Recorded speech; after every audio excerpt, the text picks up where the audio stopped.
Genius, father, madman. Miss McMahon is all of these, perhaps more, and this documentary tries to tell his story and his creation in order to shed light on both the highs and the very lows. Hello everyone, Luke Ripa here, and this is my review for Mr. McMahon, the Netflix documentary about the P.T. Barnum of professional wrestling. Before I dive into it, be sure to subscribe and follow Wikos so you won't miss any of our reviews and content. You can find Wikos on YouTube, Instagram, Facebook, X, TikTok and Twitch.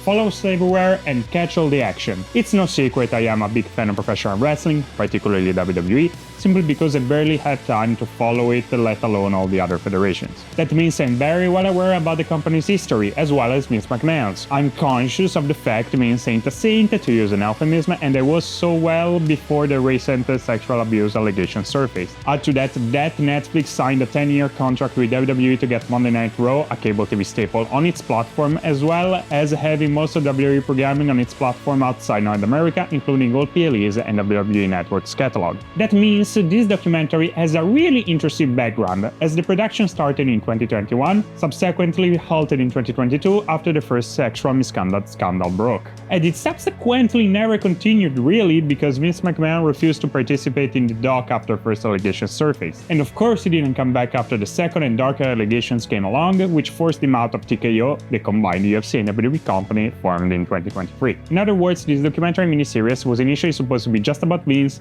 but later on it became the opportunity for some sort of expose, and after joining 24 it also needed to become a defamation piece, all while leaving WWE in a positive light. And indeed, Miss McMahon is all of that, and because of the last fact above, this miniseries is aimed more at people who are not aware of pro wrestling than pro wrestling fans. As a pro wrestling fan, in fact, it told me nothing I didn't know already, and the fact it was 6 episodes long, it felt like it was a speed run through his and WWE's history. Sometimes it even put facts not chronologically, for example, it puts the rise to the top of Stone Cold Steve Austin before the debut of The Rock as Rocky Maivia. Granted, it does not say dates, but as an external viewer it makes it feel like the two were separated in time when in reality happened alongside one another. The only new thing in this documentary is Hulk Hogan admitting to ratting Jesse Ventura out when the latter tried to unionize the wrestlers. Granted, it was a pretty well-known fact, but it was the first time the Hulkster openly admitted that. However, it's undeniable that it is a very effective piece of entertainment when it comes to giving information to newcomers. As I look at it under that light, Mr. McMahon is Vince's History 101, Modern Pro Wrestling History 101, and WWE's History 101. Despite its relatively short runtime, the show manages to tell the key information about what pro wrestling essentially is today. And it does so, making every piece of information very interesting, provoking the viewer intellectually by showcasing how pro wrestling is way more than you always thought. The way matches are made, the narrative mechanism, the terms, and how champions are decided, all of it is here and explained really well. And sure, Vince McMahon is still the main subject of the doc, but Vince being who he is, for the industry made him perfect subject to tell such an encompassing story. The portrayal given of Vince is more towards the darker side, which was, again, to be expected, but sometimes this does slip up into some things that become quite opinionated when they honestly shouldn't be. One instance of this is when they talk about the Montreal Screwjob, the infamous incident involving Bret Hart, Shawn Michaels, and Vince himself. The doc portrays the fact leading up to it really well, but when it talks about what actually happened, it tries to point the blame all on Vince McMahon, while the whole thing is a little bit more to the other side.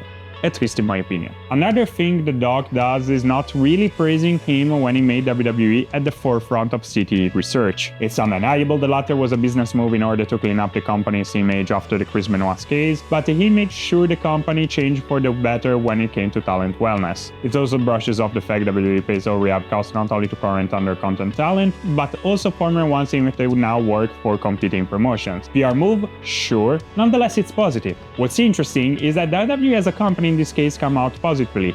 It's just a yeah whatever when it comes to Vince. Other than that, the company does a good job in portraying the business ruthlessness of the titular person, going as far as detailing a rather uncomfortable business distance between him and his son Shane. Another thing the doc does rather objectively though is talking about the creative through the years, especially during the attitude and ruthless aggression eras, where the lows were mostly distasteful, especially when it came to Wima. Trish Stratus, among the stars interviewed for the doc, was at the center of these controversial storylines, and she made it clear she was okay with it. The doc generally criticizes those segments, and rightfully so, but also it does establish that those moments were from a different time where those things were not seen as problematic. That's because those moments will become part of Netflix's catalog outside North America. Maybe the conflict of interest is strong with this doc's intentions after all. The interviews, most of which were of him before that first scandal in 2022, include a lot of major names in the industry, including John Cena, The Undertaker, Triple H, Shawn Michaels, Steve Austin, Booker T, Eric Bischoff, Paul Heyman, Hulk Hogan, The Rock, and journalist Dave Meltzer. Everyone involved gives his honest opinion on Vince McMahon, who was mostly praised by most of those important names. Should come to no surprise, as the WWE McMahon build is a key factor in their success. The biggest defense came from Bruce Prichard, but the doc implies it's out of gratitude thanks to an interview he did earlier this year. Needless to say, I'd be doing the same if I was him, and I think that's the point of keeping that interview. Overall, I gave Mr. McMahon an 8 out of 10.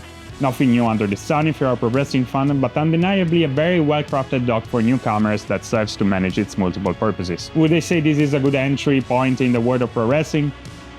Geez, I'm not sure, given that some passages on Mr. McMahon is indeed rather disturbing.